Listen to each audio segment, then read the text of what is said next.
Vamos começar. O discurso sobre o Estado da União foi longo. Acho que provavelmente na metade as únicas pessoas que continuaram assistindo até o fim eram, sabe, pessoas que fazem programas como o meu. Eu quase dormi várias vezes. Sério. Enfim, vamos começar com política externa. Foi bem fraco em termos de política externa. Você concorda? Absolutely. I was expecting an awful lot more. Com certeza. Eu esperava muito mais, especialmente sobre a China, para ser sincero. Ah, sim, e sobre a Rússia. Quase nada também. E a Ucrânia. Mas houve um trecho bem contundente sobre o Irã. Acho que isso provavelmente está no topo das preocupações do Trump agora. Temos muito a dizer sobre isso, porque ainda não vimos um ataque ao Irã.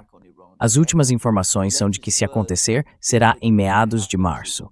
Mas claro, ele vai à China no fim de março, nem não sobra excepti. So that doesn't leave much time. Agora, em relação à China, não consegui acreditar que ele não disse nada sobre o assunto. Na verdade, voltei à transcrição para procurar a palavra China. Ela não apareceu uma única vez. A única menção relacionada à China foi quando ele disse que Maduro era protegido por tecnologia militar russa e chinesa. Isso, claro, não deu muito certo. Parece que foi a única vez que ele falou sobre a China. Então, qual é o sinal? Por que você acha que isso aconteceu? Well, I think partly he Bem, doesn't want acho que em parte ele não quer dizer coisas sobre a China que possam ofendê-los antes da visita. E acredito que isso provavelmente tem um papel aqui. Mas vou sugerir que há outro motivo. Ele está com medo. Sei que isso soa estranho, mas pense bem. Quero dizer, ele teve aquela guerra econômica extraordinária com a China no ano passado. He had that extraordinary economic war with China last year. Sim. He was comprehensively defeated.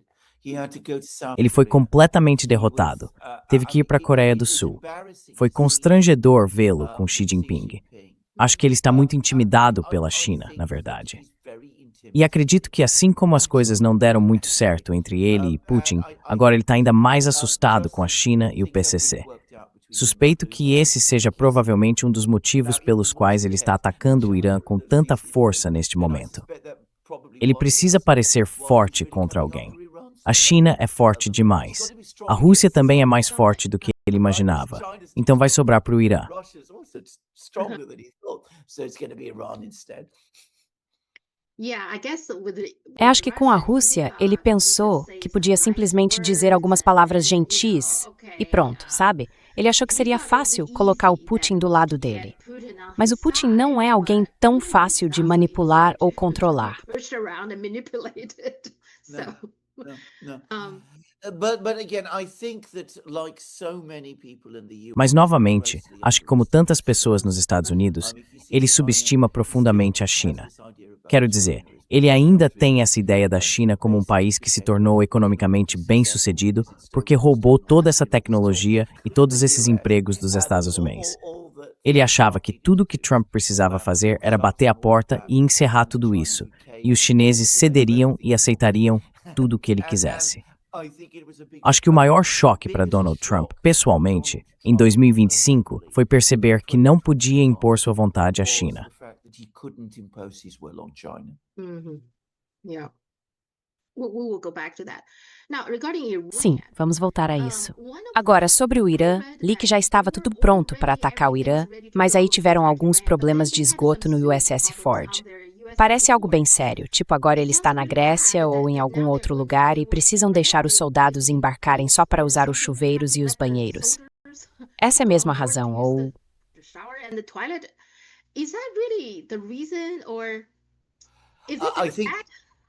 I think it is part of Acho que isso faz parte da razão.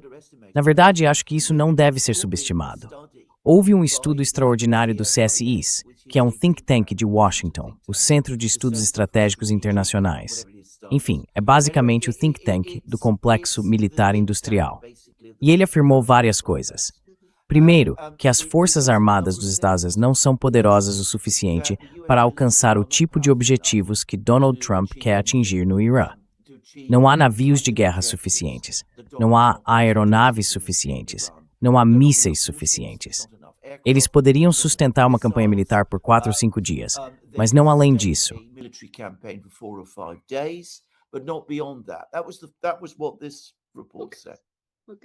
Foi isso que o relatório disse. Mas ele também afirma outra coisa, que de uma frota de cerca de 230 navios de guerra, apenas 50 estão operacionais. 20 deles estão agora no Mar da Arábia. Ou seja, isso representa 40% de toda a Marinha dos Estados em condições de operação. Todas as outras partes da Marinha estão nos portos, passando por manutenção. E dá para perceber que os navios estão envelhecendo, que houve muito desgaste, que a manutenção não é mais tão boa quanto costumava ser, que as coisas simplesmente não funcionam como antes. Também estamos recebendo relatos de escassez de mísseis.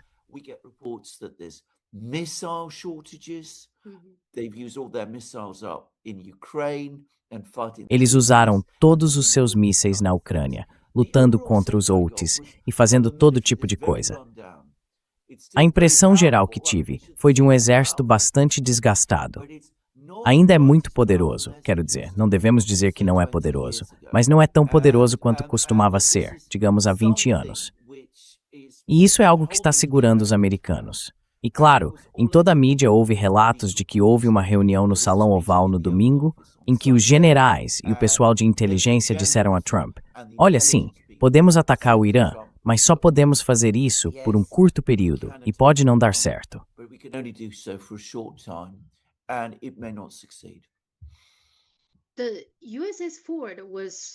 O USS Ford foi, acho, entregue às Forças Armadas dos Estados Unidos em 2017 e só entrou em serviço completo por volta de 2021. Então é um porta-aviões relativamente novo, mas já tem esse tipo de problema. Isso parece bem ruim, especialmente com as questões de esgoto. Parece para mim que está ou sendo usado em excesso ou com pouca manutenção. Simplesmente parece que não está bem mantido, de jeito nenhum.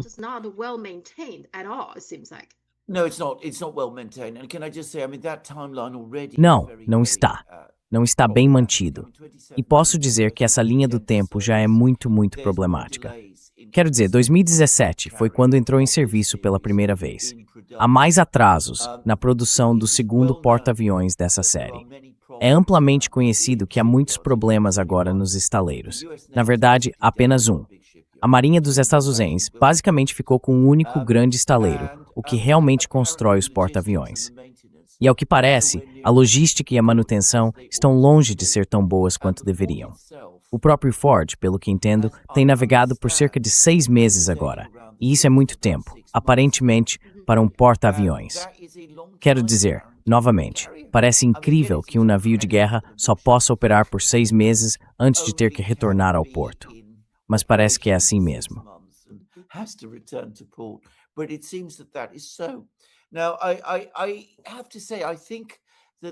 Agora, tenho que dizer, acho que esses problemas logísticos são tão importantes para demonstrar a decadência quanto qualquer outra coisa. O fato de que eles não conseguem acompanhar a produção, o fato de que os navios de guerra que tentaram construir, as fragatas, acabaram de ter seu último programa cancelado. Os navios que precederam as fragatas que eles iam construir, os navios de guerra de classe litorânea, se mostraram um desastre. E os destroyers que estão construindo são baseados em um projeto desenvolvido na década de 1970. Então eles claramente têm problemas industriais. E isso faz parte das questões industriais mais amplas que vemos em todo o setor militar no momento. Você se lembra da semana passada, quando falamos sobre o fato de que os F-35 agora estão sendo entregues sem radares?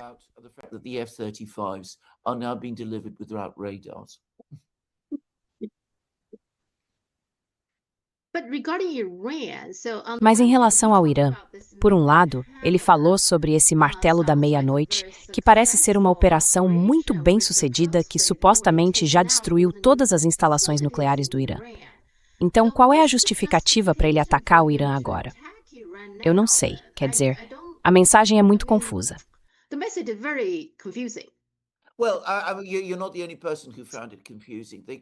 Bem, você não é a única pessoa que achou isso confuso.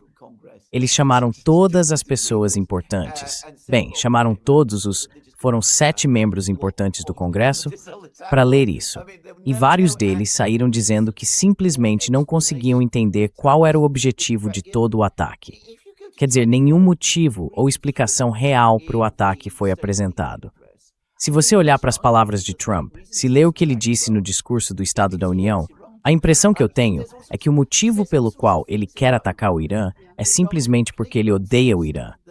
Ele diz todo tipo de coisa sobre o Irã que é completamente absurda, que eles mataram 1 milhão de pessoas usando bombas caseiras, que 32 mil manifestantes foram mortos a tiros nos protestos recentes. O quê? Que eles estão planejando construir um míssil balístico intercontinental que atingirá o território dos Estados Unidos. Oi. Quer dizer, sabe, tudo isso é uma bagunça total. É realmente muito estranho.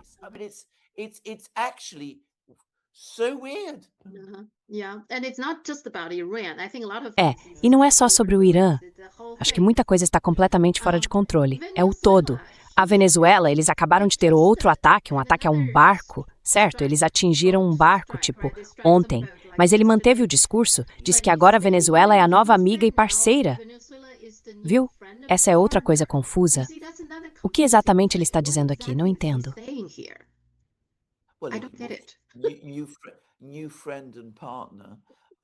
Novo amigo e parceiro. Claro, o próprio governo venezuelano está resistindo a tudo isso o máximo que pode. Mas ele está divulgando isso como um grande sucesso. O que até agora, bem, quero dizer, eles conseguiram roubar um pouco do petróleo da Venezuela. Mas só isso.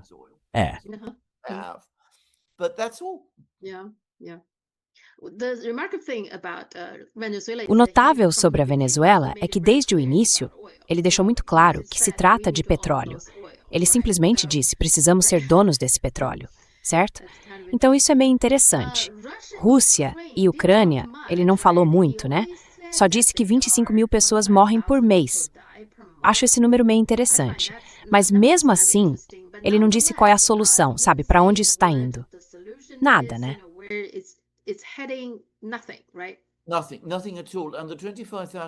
Nada. Absolutamente nada. E os 25 mil por mês são muito, muito interessantes, porque estão bem abaixo do que os britânicos e os ucranianos estão dizendo, só para constar. E não fica claro quem exatamente está perdendo essas 25 mil pessoas por mês. Então há uma grande interrogação sobre isso. Minha impressão é que Trump está perdendo o interesse pela Ucrânia. Ele não tem falado muito sobre o assunto. Os americanos se abstiveram na Assembleia Geral, sabe? Aquela resolução que sempre critica a Rússia, a que aparece por essa época do ano. A China também se absteve, aliás. Então esse é um caso em que China e Estados Unidos se abstiveram juntos. Mas quero dizer, os ucranianos não ficaram nada satisfeitos com isso. Os americanos estavam, digamos, se distanciando. E houve uma reunião em Kiev de líderes ocidentais para apoiar a Ucrânia, e novamente os americanos não compareceram. Então, não acho que Trump tenha exatamente se voltado contra a Ucrânia. Acho que ele simplesmente está perdendo o interesse por eles.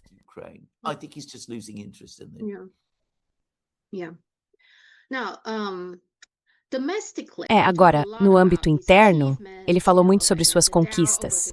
Sabe, como o Dow acima de 50 mil, a taxa de hipoteca em queda, nenhuma travessia ilegal, esse tipo de ponto de discurso comum. Mas ele não mencionou uma palavra sobre Epstein, certo? O interessante sobre esse discurso do Estado da União é que ele distribuiu muitos prêmios e medalhas ao longo do discurso.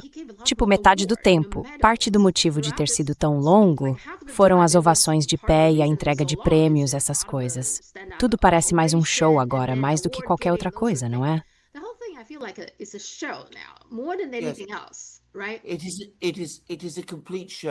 É sim. É sim. É um verdadeiro espetáculo. E eu preciso dizer algo que acho que vai ser controverso e provavelmente vai gerar alguma reação. Eu disse isso no meu próprio programa também. Isso me lembrou muito os discursos sobre o Estado da União do Biden. A quantidade incrível de autoelogios, a afirmação de que está tudo bem, de que a América voltou, de que estamos indo incrivelmente bem, de que somos os melhores, de que todos estão felizes, que todo mundo na América está feliz.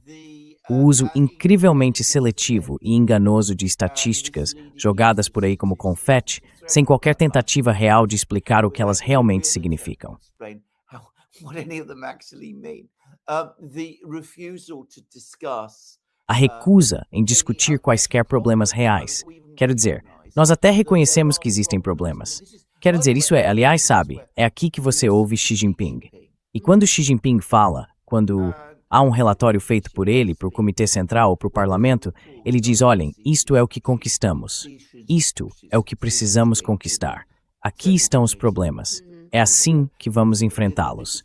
Este é o plano. É assim que vamos formulá-lo. Nem existimos depois estays com isso. Quer dizer, sabe, estamos indo brilhantemente bem.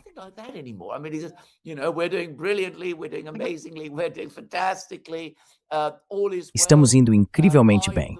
Estamos indo fantasticamente bem. Está tudo ótimo. Eu sou a pessoa que conquistou todas essas grandes coisas. Aplaudam-me. Eu sou o maior. E a propósito, a essas pessoas desprezíveis do outro lado. Quando era o Biden, ele falava sobre o Trump. Agora é o Trump, e ele fala sobre o Biden. O grupo do Biden e companhia costumava falar sobre os republicanos. Agora o Trump fala sobre os democratas. Mas como você disse muito bem, é tudo teatro. Isso se degenerou completamente em teatro. Na verdade, também é muito entediante. Sim, sério, várias vezes eu quase dormi. É verdade, sabe?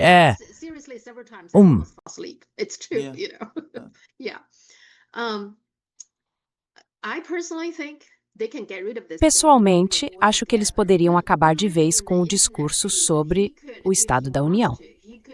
Estamos vivendo na era da internet. Ele poderia, se quisesse, fazer uma atualização trimestral transmitida ao vivo para o povo americano. Basta dizer, ok, aqui está o que conquistamos, no que estou trabalhando agora e no que continuaremos trabalhando no futuro. Sabe, uns 30 minutos, certo? O que, aliás, era exatamente o que acontecia. Quero dizer, isso é amplamente conhecido, mas o discurso do Estado da União é uma inovação relativamente moderna. O presidente realmente precisa apresentar um relatório anual ao Congresso, mas ao longo do século XIX e início do século XX, ele era apresentado por escrito. Então agora eles estão fazendo essa coisa teatral em vez disso. Quer dizer, por que não usar a tecnologia moderna, né? Dá para fazer uma transmissão ao vivo direto com o público, certo? Confie-se. Além disso, os democratas têm sua própria réplica. Eu assisti a isso, o que não muita gente faz. Parte da questão é que eu sempre assisto a réplica, mas desta vez, neste ano, foi a governadora da Virgínia, certo? Então ela é Abigail Spanberger, certo? Ele venceu no ano passado, em novembro, e venceu, sabe, com uma boa margem. O que eu senti depois de ouvi-la é que o problema dos democratas é que eles são simplesmente burros. São tolos. Veja, o histórico dela. O histórico de Abigail Spanberger é da CIA. Ela costumava trabalhar para a CIA. E seus principais pontos de fala foram dois. Um era a questão da acessibilidade e o outro era que ela não achava que a política externa de Trump estava mantendo os americanos seguros. Em outras palavras, não é uma boa política externa. Certo, tudo bem. Mas ela mesma mencionou uma palavra sobre Epstein. Ela disse que há um encobrimento do caso Epstein. Por que ela não deu mais destaque a essa questão de Epstein, certo? Confie-se. Neste momento, em especial, se ela tem ambições para 2028, Epstein, eu acho, é um bom tema para ela abordar, principalmente quando se fala em proteger os americanos, as crianças americanas, esse tipo de coisa, considerando o histórico dela na CIA. Ela só mencionou uma palavra, quase parece que ela tem medo de falar demais sobre Epstein.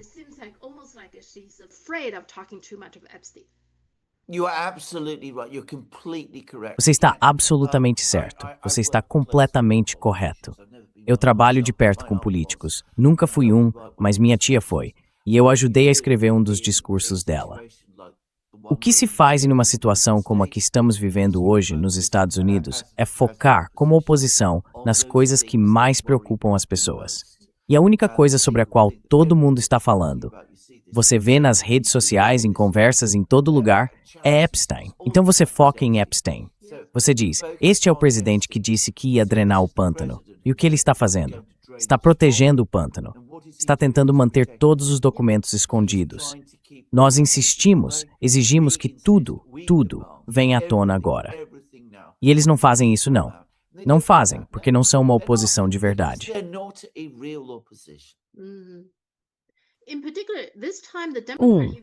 Desta vez, a democrata até convidou as vítimas para irem ao Estado da União. Então, no caso dela, ela tem a oportunidade, logo depois de falar sobre isso, de destacar esse ponto. Por que o presidente não fala nada sobre Epstein?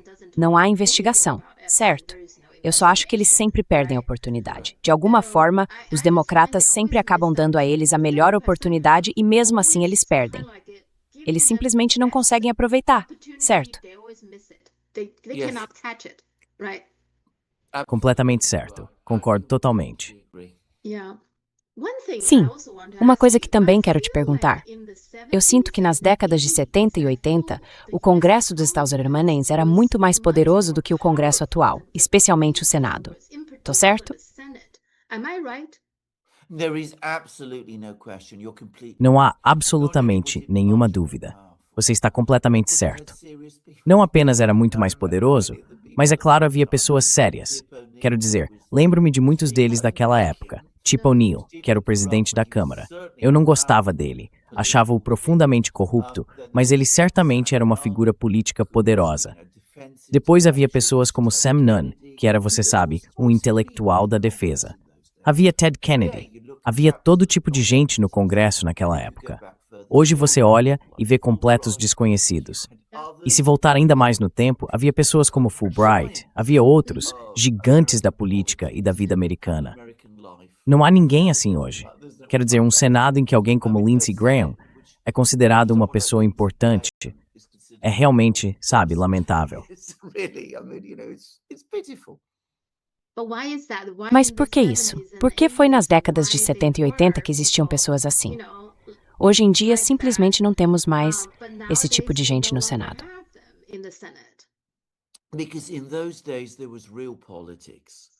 Porque naquela época, havia política de verdade. Havia políticos de verdade, que estavam conectados à sociedade americana, que expressavam as preocupações da sociedade americana. E o próprio Senado e a Câmara eram verdadeiros espaços de ressonância do que a sociedade americana como um todo e o povo americano queriam, pensavam e temiam. O que temos hoje é o que já discutimos em programas anteriores, uma classe Epstein. Todos fazem parte do mesmo grupo. Todos trabalham juntos. Todos estão nos bolsos dos lobistas. Eles nunca querem realmente desafiar o status quo. E já não são mais políticos em nenhum sentido significativo.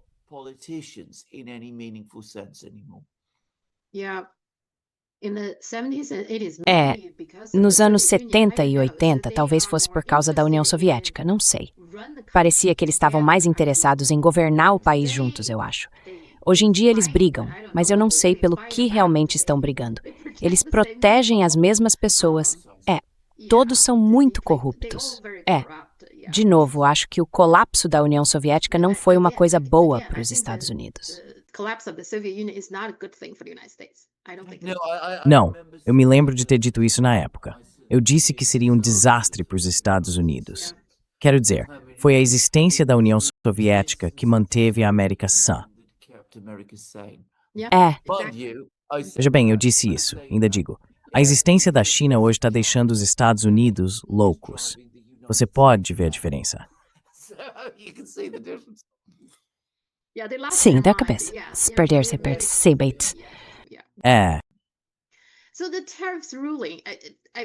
Então, a decisão sobre as tarifas, acho que saiu quase imediatamente depois da nossa última conversa. Eu vi a decisão e achei meio interessante. Agora não foi inesperado, certo? A decisão basicamente seguiu o rumo que deveria. Mas ainda assim foi confusa. Tipo, como é que vai ser? Quer dizer, eles não estão dizendo nada sobre o dinheiro que o governo Trump já arrecadou, certo? Então isso gerou muita confusão. Para onde a gente vai a partir daqui em relação às tarifas? O que vai ser?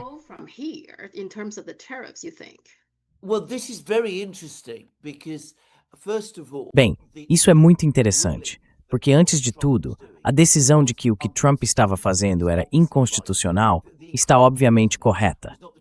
O que me impressiona não é o fato de Trump ter perdido na Suprema Corte nesse caso, mas sim que ainda houve 3 juízes que decidiram apoiá-lo. Quero dizer, tentar entender o raciocínio deles, aliás, nem vou tentar.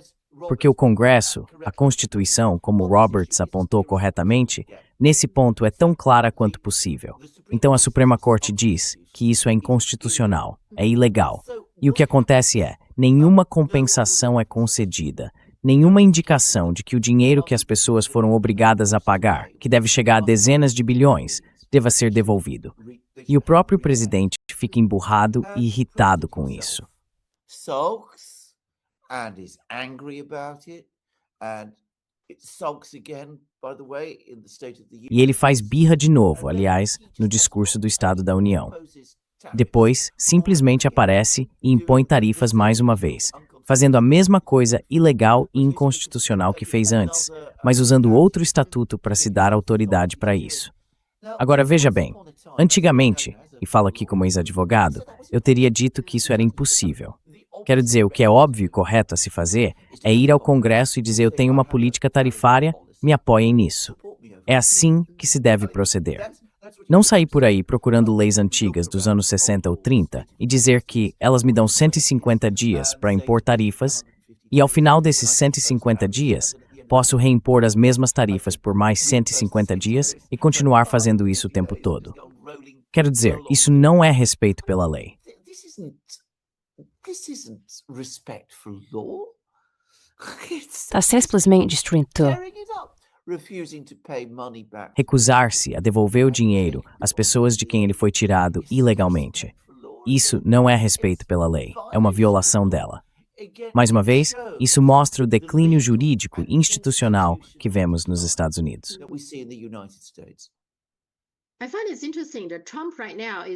Acho interessante que o Trump, neste momento, esteja, claro, em conflito com vários países, mas até internamente ele não está satisfeito com o Congresso por causa da questão da divulgação dos arquivos do Epstein.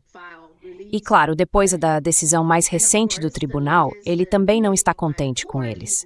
Não faz muito tempo, ele também teve uma briga com o Federal Reserve por causa das taxas de juros. Então agora ele está em conflito com todas essas instituições. Meio que em guerra com todas elas. Ele não está satisfeito nenhuma delas, certo? Não. Como é possível governar um país desse jeito? Você não pode governar um país desse jeito. Veja, até mesmo os militares agora estão reagindo contra ele. Ele quer que ataquem o Irã. E eles dizem, espere um pouco, senhor presidente. O que o senhor está pedindo, talvez não consigamos fazer. O que é muito, muito perigoso e único nessa situação é que, embora todas essas instituições estejam em conflito com ele ainda domina o cenário político. Ele é impopular, está se comportando de forma cada vez mais irracional, mas não parece haver ninguém disposto a agir de uma maneira que ponha fim a isso.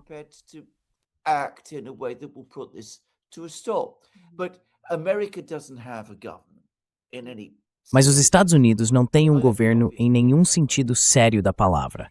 Isso já é óbvio há muito tempo, aliás. Já nem existe mais a aparência de um governo. Ainda se poderia argumentar que havia um governo, propriamente dito, que tinha políticas e tomava decisões para implementá-las. Pelo menos havia uma administração. Em outras palavras, a burocracia funcionava, mesmo que não muito bem. Mas nem tenho mais certeza de que isso seja verdade, na verdade. Então tudo está começando a se desintegrar. Essa é a minha impressão.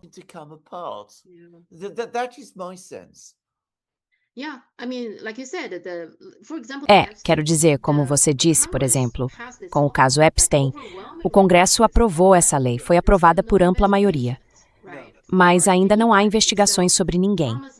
Então Thomas Massie ficou tão frustrado que chegou a citar nomes no plenário, mas se o Departamento de Justiça de Trump não fizer nada, não acontece nada.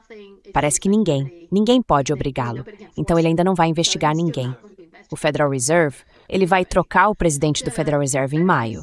Então esse novo presidente provavelmente vai defender o que quer que o Trump queira. E a Suprema Corte, como você disse, mesmo com a decisão, ele poderia simplesmente desafiar a Corte imediatamente com algum outro motivo para impor sua vontade. Então, de algum jeito, ele ainda consegue o que quer, certo? Mesmo com tantas instituições que deveriam equilibrar seu poder, elas não estão realmente fazendo esse equilíbrio agora.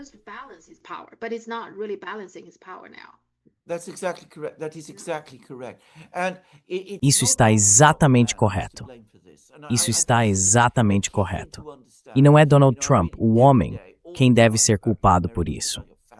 Acho que esse é um ponto fundamental a ser compreendido. Sabe, eu leio todos os dias o tempo todo sobre como os Estados Unidos estão se tornando um país fascista, como Trump seria um ditador em potencial. Todas essas coisas.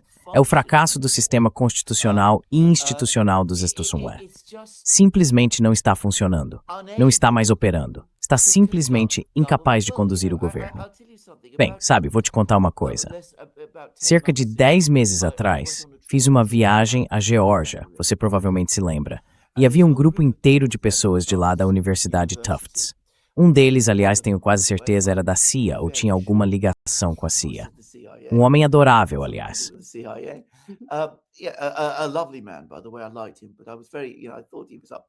Eu gostava dele, mas eu estava muito... Bem, você sabe, eu achava que ele estava envolvido em todo tipo de coisa. E outra pessoa ali, tenho quase certeza, era militar. Enfim, todos estavam conversando, todos reclamando. Este é um governo caótico, desorganizado, que não funciona. Eu disse, certo, tudo bem, vocês são os Estados Unidos, o que vão fazer? Não me digam, porque eu concordo com vocês. Não me digam que vocês, os Estados Unidos, são incapazes de fazer qualquer coisa nessa situação. Quero dizer, havia um grupo inteiro deles. Eram pessoas de Tufts, certo? E todos estavam ali me olhando. Eu disse algo incrível, algo estranho. Nunca conheci um momento na história americana em que fosse assim.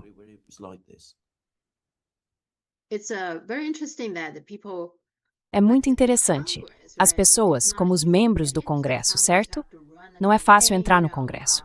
Você precisa fazer uma campanha, sabe? Trabalhar muito para chegar lá. E qual é o propósito de entrar no Congresso? Bem, parte do seu trabalho é equilibrar o poder, certo? Quando o presidente não faz o trabalho dele, é seu dever colocá-lo na linha. Mas parece que, uma vez que eles entram no Congresso, é isso. Eles não fazem mais nada.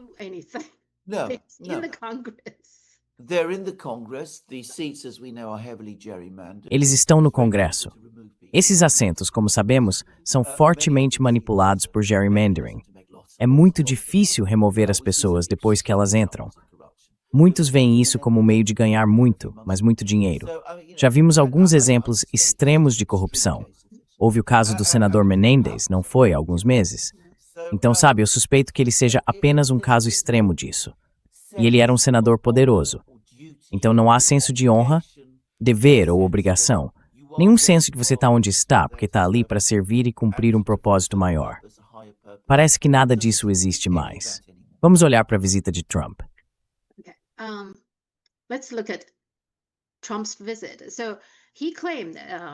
Ele afirmou que vai visitar a China em 31 de março, mas a China ainda não confirmou isso. Então acho que é uma situação muito estranha. O que está acontecendo aqui? Nunca vi nada bizarro. Quer dizer, Trump pensei sem como vou bizarro a China. E agora livia nes, e spot temsor. Sim, Quer dizer, é isso. é isto, eu estou indo. Não estou indo. É como sabe, aqui assim dijado que me se suporta. E quero dizer, é realmente muito estranho. É porque isso desenvolve. Isso remete ao responso pelo meio sobre como Trump theories muito intimidade por Cina Malling. Sim, E tendo, como eu disse, sido duramente atingido pela China no ano passado, ele agora está desesperado para tentar se encontrar com Xi Jinping e se colocar novamente em algum tipo de posição de igualdade com ele. Acho que é disso que tudo isso se trata. ok, muito estranho. Eu acho tudo isso. É que eu realmente não consigo. Bem, você sabe, de novo, eu acompanho os assuntos russos, como você sabe. Quero dizer, Putin também vai à China este ano. Mas, novamente, a forma como isso tem sido discutido ou comentado na Rússia é completamente diferente. Quero dizer, eles dizem sim, ele foi convidado para a China por Xi Jinping.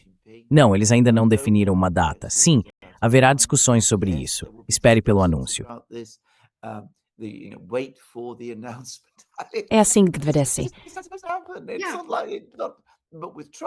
Mas com Trump, tudo isso vai por água abaixo. E ninguém diz nada. O que eles devem pensar disso em Pequim, eu simplesmente não consigo nem começar a imaginar. Sim, acho que o que a Rússia fez é o que supostamente os Estados Unidos fizeram, certo?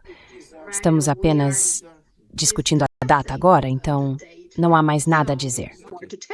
Exatamente. Em vez disso, ele disse, sabe, dia 31 de março. Muito estranho.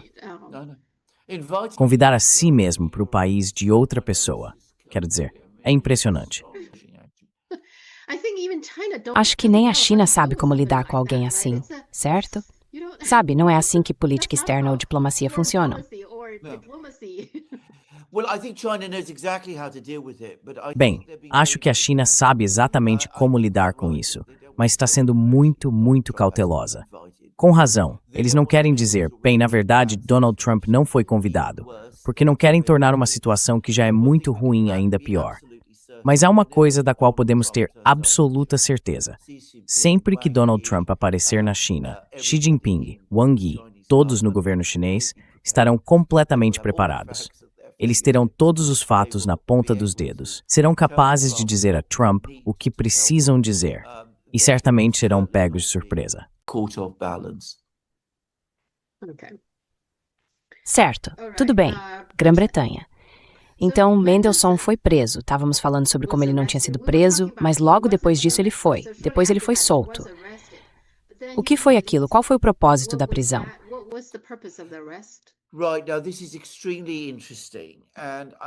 Certo.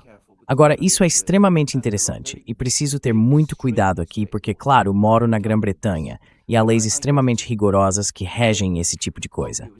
Mas deixe-me apenas explicar isso aos nossos espectadores. Então tivemos Andrew preso na semana passada. Apontamos, se você se lembra, muito estranho, que Andrew foi preso e ainda assim Mendelssohn, contra quem o caso é muito mais forte, não foi. Depois Mendelssohn foi preso. E o que descobrimos agora é que ele foi preso porque a polícia recebeu o que seria uma denúncia. Em outras palavras, eles foram informados por um homem chamado Lindsay Hoyle, que é o Speaker, ou presidente, se preferir, da Câmara dos Comuns, a parte inferior do Parlamento Britânico, de que Mendelssohn estava prestes a fugir do país e ir para as Ilhas Virgens Britânicas.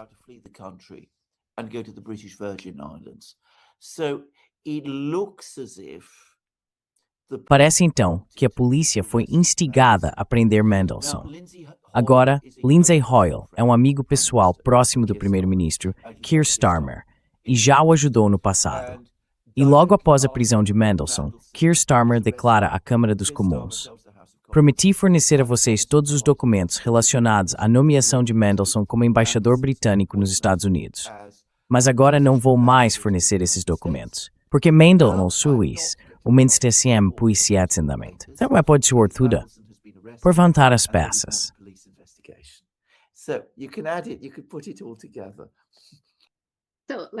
Então, como eu disse, ainda acredito que ninguém vai ser preso. Quer dizer, eles vão fazer todo esse teatro e fazer parecer que sim. Não.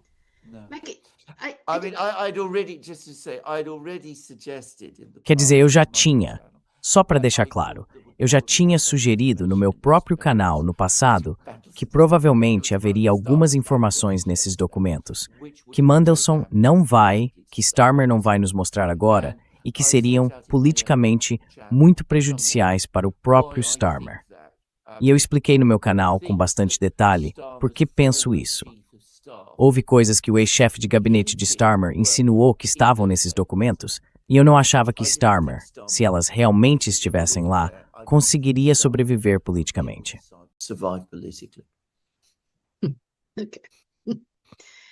Certo. E eu acabei de descobrir que, assim como o ex-príncipe Andrew, mesmo que ele não tenha mais o título, ele ainda está na linha de sucessão ao trono. Isso ainda é verdade.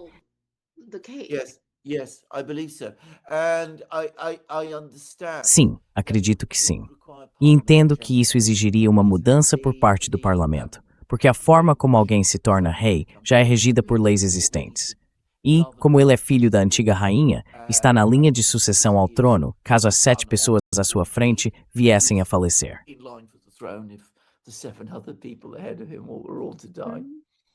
Isso é tão interessante. Então, apesar de tudo isso, você sabe, o título dele foi tirado agora. Mas ele ainda está, sabe, na linha de sucessão.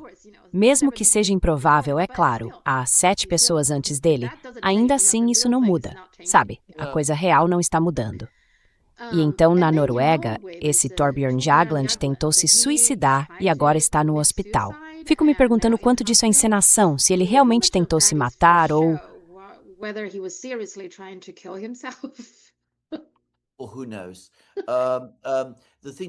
Ou quem sabe, a coisa que sempre se deve entender sobre suicídios, e isso não é verdade para todos os casos, mas para muitos suicídios de pessoas que se encontram nessa situação, é que as tentativas de suicídio muitas vezes são uma tentativa de obter simpatia. Olha o que fizeram comigo, basicamente. Look what they've done to me, basically. Mas esse cara em particular, fosse ele realmente sério sobre tentar se matar ou não, eu não tenho nenhuma simpatia por ele. O interessante sobre ele é que, você sabe, o Prêmio Nobel da Paz está sempre sendo concedido a pessoas que desagradam a China. E durante o período em que ele foi presidente do Comitê do Prêmio Nobel da Paz, em 2010, eles concederam o prêmio a um dissidente, Liu Xiaobo. Então agora, por um lado, eles falam sobre democracia, isso e aquilo.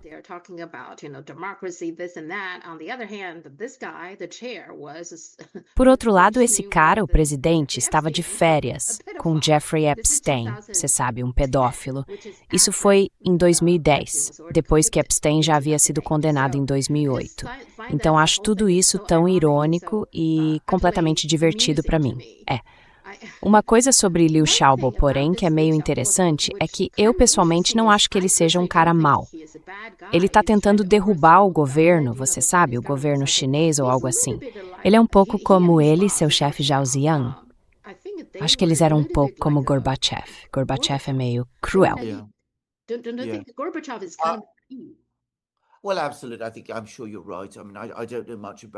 Bem, absolutamente. Tenho certeza de que você está certo.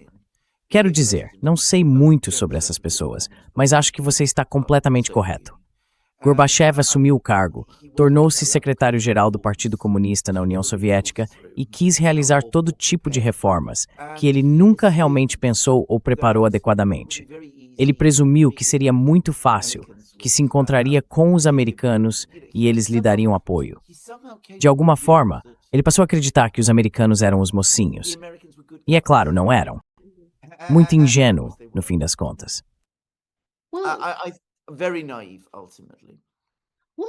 O que os russos veem nele? Eles o culpam ou culpam Yeltsin pelo colapso da União Soviética. Certo, eles culpam ambos, mas culpam mais o Gorbachev. O Gorbachev é particularmente impopular, porque, é claro, foi com ele que tudo começou. E quando digo que o culpam, quero dizer que ele é extremamente impopular na Rússia hoje.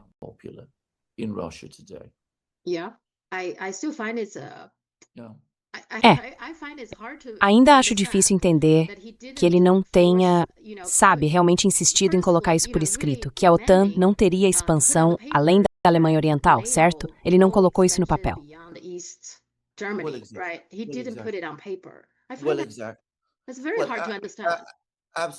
Pois é, exatamente. É muito difícil de entender. Com certeza. Basicamente, quero dizer, ele se cercou de pessoas que odiavam a União Soviética. E veja, ele era o líder da União Soviética. Ele constantemente escolhia colocar em cargos importantes pessoas que eram muito pró-americanas. E com o tempo, ele próprio se tornou pró-americano. Agora, não acho que ele tenha vacilado em sua lealdade pessoal à União Soviética, mas era um homem muito confuso. Eu me lembro bem dele, aliás.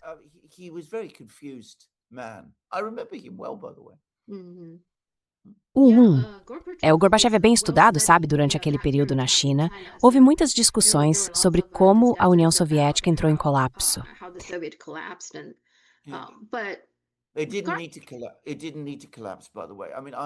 Não precisava ter colapsado, aliás.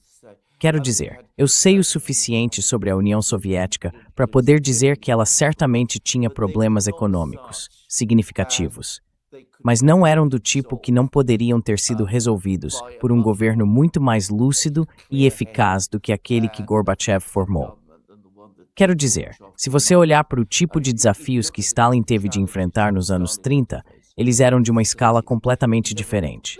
E também se pode argumentar que, sabe, no início dos anos 60, a União Soviética passou por um período muito difícil. E naquela época, os líderes soviéticos daquela era, especialmente Kosygin, conseguiram lidar com a situação e colocar o país de volta nos trilhos.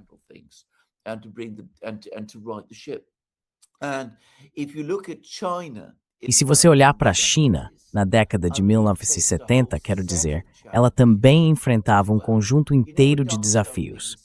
Sabe o que dizem que Deng Xiaoping disse sobre Gorbachev? Ele o encontrou e disse, esse homem parece impressionante, mas sabe de uma coisa? Ele não é tão inteligente assim. E eu acho que isso estava exatamente certo sobre Gorbachev. Ele parecia impressionante, mas por baixo da superfície não era realmente tão inteligente. Quero dizer, o que o governo chinês fez nas décadas de 70 e 80 foi notável. A China estava em uma posição muito mais fraca naquela época do que a União Soviética. Quero dizer, deveria ter sido a China a enfrentar o problema. O grande erro, posso dizer, há algo de que acho que as pessoas na China precisam estar cientes. Agora existe um consenso universal. There is now a universal consensus. I don't know anybody in Russia who thinks about foreign. Não conheço ninguém na Rússia que pense sobre política externa hoje e que discorde disso. O maior erro que a União Soviética cometeu, a origem de sua crise nos anos 1970, os problemas que se acumularam naquela década, foi entrar em conflito com a China. O conflito com a China foi o mais grave. Quero dizer, ele dividiu o movimento comunista. Isso significou que a União Soviética, em vez de enfrentar apenas os Estados Unidos, estava enfrentando tanto a China quanto os Estados Unidos, o que sobrecarregou seus recursos. Isso fez com que a União Soviética começasse a tentar algum tipo de acomodação com os Estados Unidos, o que acabou sendo um desastre completo, e em última instância resultou em Gorbachev. And led to ultimately produce Gorbachev. Whereas what the Soviets should have done. O que os soviéticos deveriam ter feito era, ao contrário, trabalhar para manter sua amizade com a China no alto nível que ela tinha nos anos 1950. A China era uma aliada que a União Soviética jamais deveria ter perdido ou descartado. Por arrogância, vaidade e estupidez, eles o fizeram. Você já ouviu falar de Vyacheslav Molotov? Molotov foi um político soviético de alto escalão. Ele havia sido ministro das Relações Exteriores de Stalin. Quando estava aposentado, ele repetidamente fazia esse ponto. Dizia, estamos nos voltando contra nosso aliado mais importante, e isso nos destruirá. E ele estava absolutamente certo. Gorbachev, nos anos 1980, em vez de tentar melhorar as relações com os americanos, deveria ter se concentrado em melhorar as relações com a China. E a China estava pronta para isso.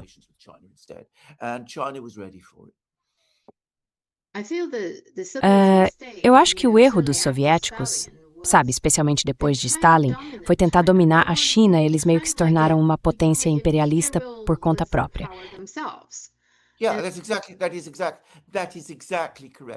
Sim, isso está exatamente correto.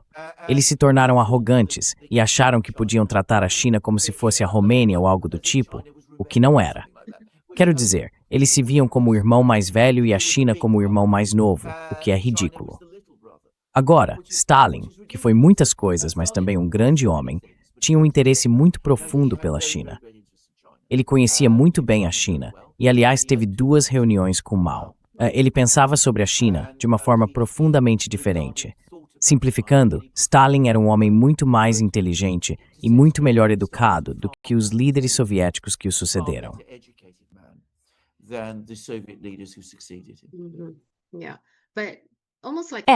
Mas é praticamente o mesmo erro que os Estados Unidos estão cometendo agora. Sabe, continuar desrespeitando a soberania da China, sua independência, essas coisas. Eles ainda querem dominar a China, ainda acreditam que podem. Tenho a impressão de que algumas pessoas ainda pensam assim. Yes, yes. To me, by the way, with some knowledge that I have of China. Para mim, aliás, com o conhecimento que tenho sobre a China e sua história, parece simplesmente incrível que as pessoas algum dia tenham pensado assim. Mas veja, lembre-se de que os soviéticos e os russos são europeus, assim como, em última análise, os americanos são um desdobramento da Europa. Então, eles têm aquela arrogância racial e cultural que leva a esse tipo de desastre. Nos últimos anos, houve uma grande mudança de mentalidade na Rússia em relação a isso. Eles dizem, não, nós não somos europeus, somos eurasiáticos. Vamos deixar tudo isso para trás. Olhamos para a Eurásia e vemos como todos esses outros países mudaram. Mas, para dizer isso de forma direta, eles só chegaram a essa conclusão porque tudo o que veio antes foi um desastre. Because everything else was a disaster before. Sim, é por isso que, sabe, ser uma potência imperialista não é algo bom, não é uma vantagem. Quero dizer, olhe para a Grã-Bretanha, olhe para os Estados Unidos. Sabe, acho que no fundo sempre existe esse desejo de ser um império, mas no mundo de hoje acho que é autodestrutivo acreditar nisso. It is always been self-defeating. Com certeza é. Sempre foi autodestrutivo. E a China nunca foi assim. Já discutimos isso antes, e quero reiterar. O Ocidente usa os rótulos errados para se referir às coisas chinesas. O Wang Di nunca foi um imperador, e a China nunca foi um império chinês, como ainda costuma ser descrita. Nunca houve um momento em que os chineses pensassem em seu país dessa forma.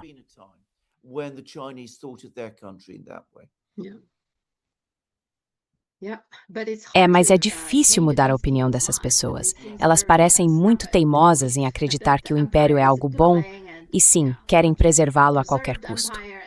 E é isso que está acontecendo. Agora, o que você acabou de dizer foi que os Estados Unidos perderam o interesse na Ucrânia. Então, qual é o plano dos europeus daqui para frente?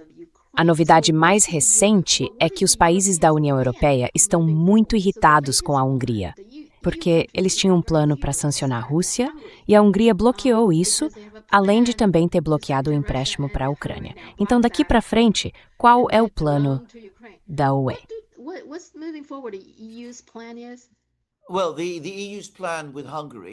Bem, o plano da UE em relação à Hungria é promover a remoção do primeiro-ministro Orbán, jogando tudo o que tem no apoio à oposição nas eleições húngaras que acontecerão em abril. E, aliás, eles podem ter sucesso. Então, quero dizer, não vamos presumir que isso vai fracassar. Mas em todos os outros aspectos, o plano europeu não existe. Não há nenhum. É apenas dizer uns aos outros que está tudo bem, que a Ucrânia está vencendo a guerra, que é resiliente, que continuará lutando mesmo sem os americanos, que tudo o que precisamos fazer é dar um pouco mais de ajuda econômica e também aumentar a pressão sobre as exportações de petróleo russas. E, de alguma forma, tudo acabará dando certo. Esse é o plano europeu. Em outras palavras, eles não têm um.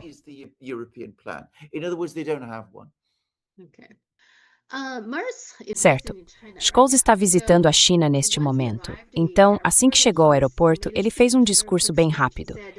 Ele disse que se desvincular da China é um erro. Essa é apenas a visão alemã, ou você acha que os europeus em geral estão começando a ver isso como um erro?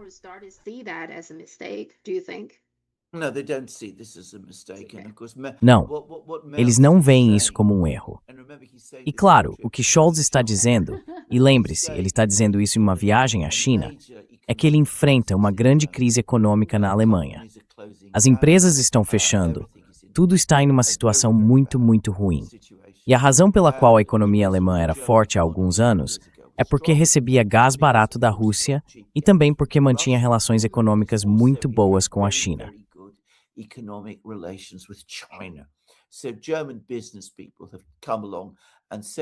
Então, empresários alemães foram até Merz e disseram: pelo amor de Deus, vá à China, converse com os chineses, diga a eles que ter boas relações com eles novamente, porque caso contrário, essa crise econômica vai se aprofundar e vai te arrastar junto.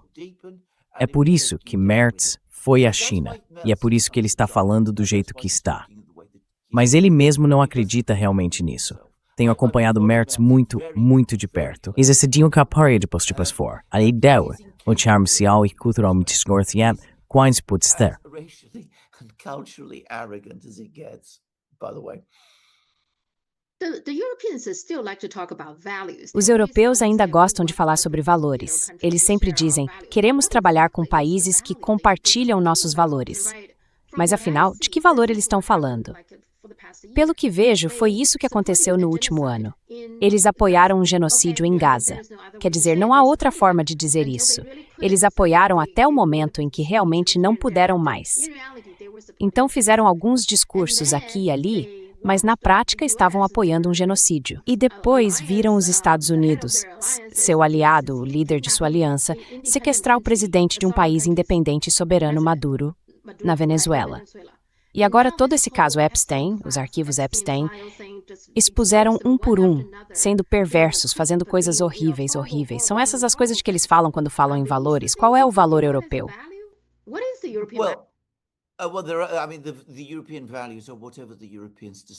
Bem, quero dizer, os valores europeus são o que os europeus decidirem em qualquer dia específico. Então, quero dizer, sequestrar um presidente é algo ruim, a menos que sejamos nós a fazê-lo, aí é bom. Cometer um genocídio é errado se dissermos que está acontecendo. Na região de Xinjiang, não precisamos nos preocupar muito com os fatos, porque sabe, assim como nossos valores são infinitamente mutáveis, os fatos também são, o que quisermos que sejam em determinado momento. Mas quando temos um genocídio real à nossa porta, bem, então não é genocídio algum. Chamamos de legítima autodefesa de um aliado que se parece conosco. Portanto, não existem valores europeus. Acho que essa é a questão fundamental a compreender. Acho que nos últimos 5 anos isso ficou absolutamente claro. O discurso sobre valores é simplesmente uma forma de os europeus racionalizarem esse extraordinário senso de superioridade que acreditam sobre os outros. Sim.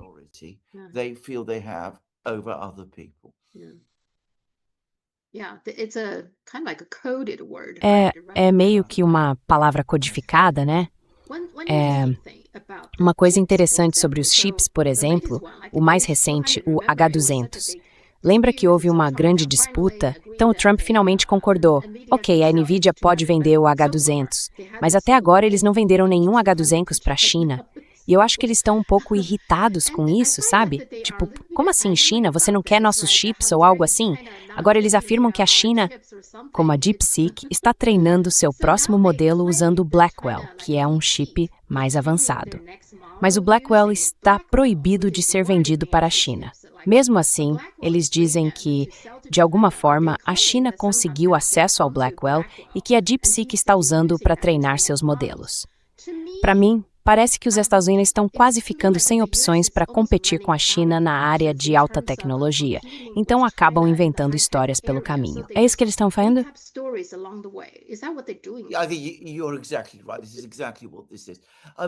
Você está absolutamente certo. É exatamente isso.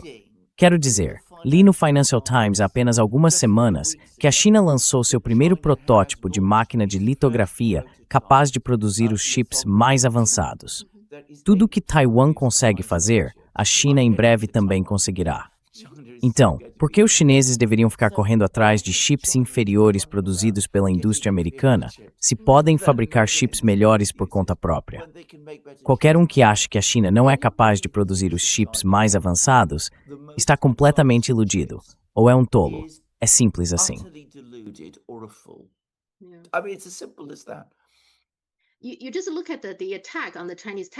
É só olhar para os ataques às empresas de tecnologia chinesas, certo? Então, como falamos da última vez, Hollywood está culpando a ByteDance pelo Cedance 2, mesmo que o próprio Cedance 2 não use nenhum material protegido por direitos autorais nem nada do tipo. É apenas uma plataforma, uma ferramenta. Mas estão indo atrás da ByteDance. E agora, recentemente, a Anthropic está acusando empresas chinesas de alguma forma, usarem a tecnologia da Anthropic para treinar seus próprios modelos. Ou seja, continuam lançando notificação de um ataque atrás do outro contra a indústria de tecnologia chinesa.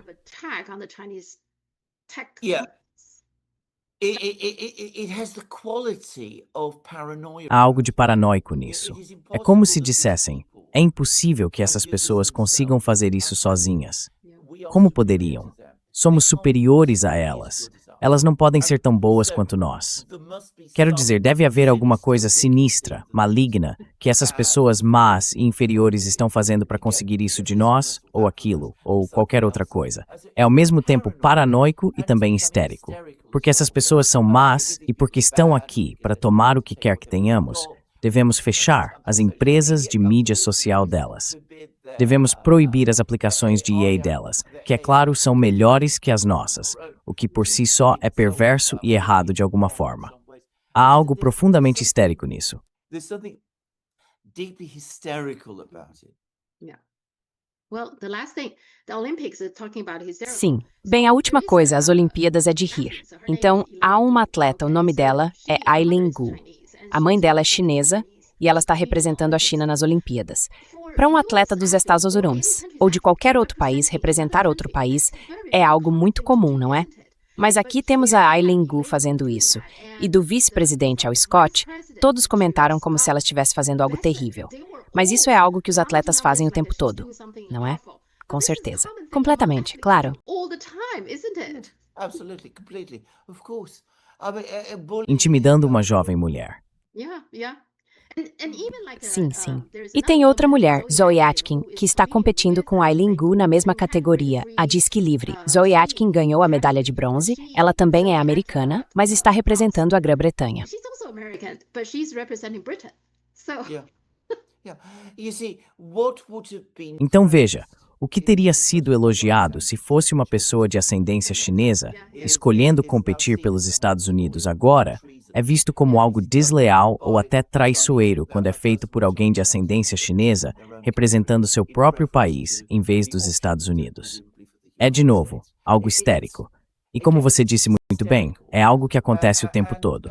as you rightly said, I mean, it's something that goes on all the time. Sim. There's nothing It's not incomunes. É uma questão de escolha individual. individual choice. Sim. And America E os americanos sempre nos dizem que são totalmente a favor da escolha individual. Até o Vance, quando foi perguntado sobre isso, disse: nosso país tem liberdade e independência. E eu fiquei, tipo, mas você não gosta do fato de que ela fez a própria escolha? É estranho que pessoas como David Vance, que é o vice-presidente, certo, e Bessent, estejam até falando sobre isso. Ninguém presta atenção nessas coisas. of course Claro que não. E não deveriam. nor should they. Sim, mas eles são muito, muito inseguros. Acho que os Estados Unidos, nesse momento, estão realmente seguros. Yes, yes it is. I think there's also Sim, a é great isso mesmo. sense Acho que também há uma sensação crescente de que a economia americana está se tornando muito instável, que o boom do mercado de ações atingiu o pico em algum momento no final do ano passado, e as coisas estão parecendo muito incertas, o que muitas vezes é um sinal de queda. Acho que isso está deixando as pessoas muito nervosas, especialmente porque elas veem a China ficando cada vez mais forte. A economia continua crescendo, o superávit comercial continua aumentando, e mais países querem fazer acordos com a China. Há uma sensação de que a China, apesar de tudo que foi tentado, está cada vez mais parecendo a vencedora de uma corrida que os Estados Unidos insistem em travar contra a China. Os chineses disseram que não é disso que se trata. Eles estão aqui para ser parceiros, para dar as mãos, não para lutar ou competir. Mas isso é o que os Imperium e Cav Mitstisex entender. you to race against you. But that is not something Americans can ever understand. Bem, o Trump estava falando sobre isso, 50 mil pontos no Dow, certo? Ele fez o maior alarde sobre isso. Aí, na segunda-feira, o Dow caiu 800 pontos em um dia. E aí ele não disse uma palavra sobre isso. No. It has all of the signs. Não, tem todos os sinais. Sabe, eu não sou uma pessoa do mercado, mas isso tem todos os sinais de um mercado que está começando a ficar instável, onde os participantes estão ficando muito nervosos. Então, sabe, se parece que vai haver uma liquidação, todo mundo corre para vender. Mas aí pensam consigo mesmos, talvez este não seja o momento. E se eu vender agora, vou perder. Então eles voltam imediatamente com boas notícias. Normalmente, há um período de cerca de 1 ano, um pouco mais ou um pouco menos, quando isso acontece no topo de uma bolha. Less when that happens at the top of a bubble. Sim. Vamos ver. Ok. Vamos conversar de novo na próxima quarta-feira. Muito obrigada. Indeed. Bharat.